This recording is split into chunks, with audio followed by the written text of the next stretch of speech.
Hello, Dr. Art Gilbert. My name is Megan Maloney. I have emailed you a couple different times and finally get to meet you, well, through video. Hopefully you get to understand me. But I decided to do my disposition on the film The Great Debater. The Great Debater just stood out to me and just thought it was interesting based off the actors that were in the movie. But the film that I have decided to watch, The Great Debater, was very interesting and had a lot of different points that I could use in my future classroom. So the film was based off of a true story about Melvin B. Tolson. He was a professor at William College in Texas. In the years 1935, he inspired his students to create the first debate team. The debate team consisted of only 4 individuals, but he actually had a lot of other students that came out and actually came to his house to debate against one another. In the end, he had 4 individuals, and those 4 individuals were, the first one was a female. Her name was Samantha Book. She just joined the team to help with her lawyer skills. And then there is James Farmer. He was the youngest. He was 16 years old. There was Hampton Burgess. He actually left the debate team because of conflicts with the professor, and he had issues and he got arrested, so he just decided to leave to not have any conflict. And then there was Henry Lowe. Henry Lowe, to me, was the main debater and always knew exactly what to say when debating. So in the year 1935, this is when it all started. This is when they went around the world, around the states and debated and went against all different colleges. Throughout the debates, they won many different debates, almost all of them.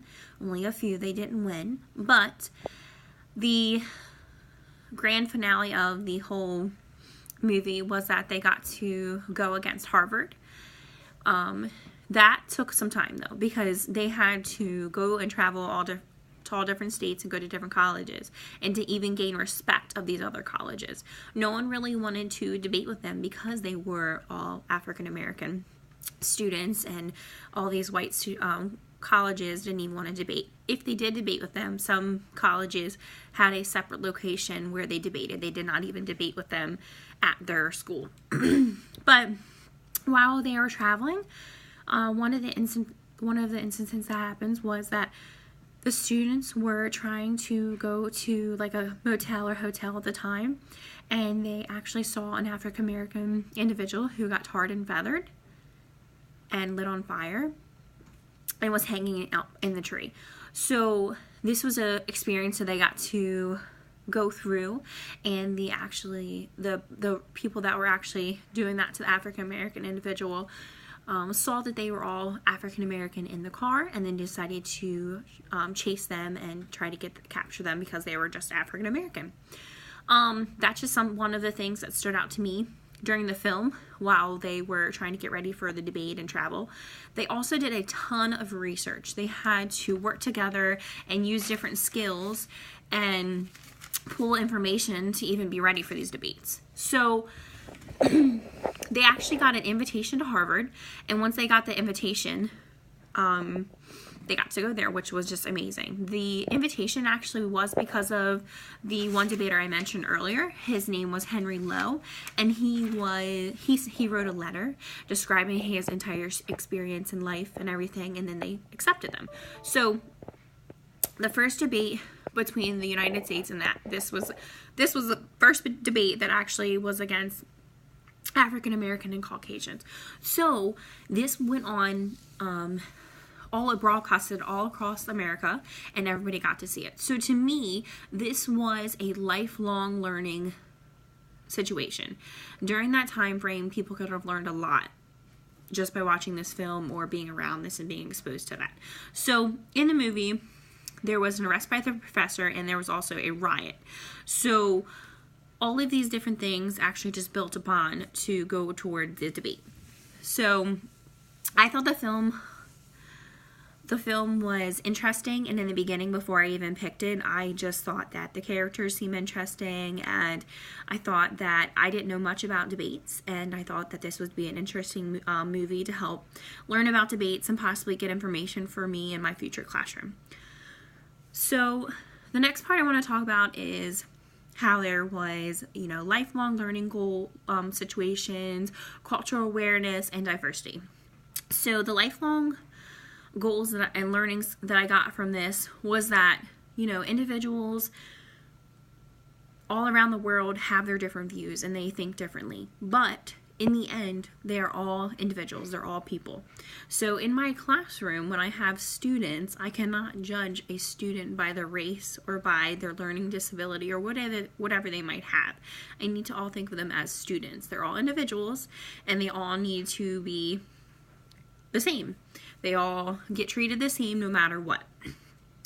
That is something that is going to be, a little challenging at times if I do have friends that like to be very active or stuff like that. But overall, I think that I will never judge, a student by their race or anything like that. It's something that I definitely got out of this film and feel strongly about.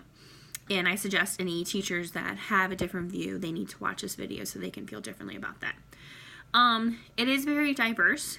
In this film, it was the first African American and Caucasian debate, and I got to explain and give us a piece of that time frame during 1935. If not, currently I wouldn't even know anything about it. I might have just heard it in my history class or so, but that's it. And then the cultural awareness. We need to be aware that people do still treat people like this, and that people in that time frame in 1935, which is not that long ago, treated people this badly. I think that we all need to just think about one another as individuals and not judge them off of their color or what they wear or how they look or anything like that. So to me, it was just an amazing video or film that showed a school that was so passionate and so driven, and in the end, they won. So Willie College actually won for 10 years in a row. They got to succeed for 10 years. They had a winning streak for 10 years. I just thought that was awesome too. But overall, my reflection of the disposition and me with just teaching is that, having that culture awareness and being aware of what's going on around me, being aware of the current events, being aware of, things that happened in the past, and being able to explain it to my students is very important. Students need to know the information and be able to express themselves and feel comfortable in the classroom. And I think that me being an open teacher and one that accepts all is awesome, and I think that would just help my students succeed even more.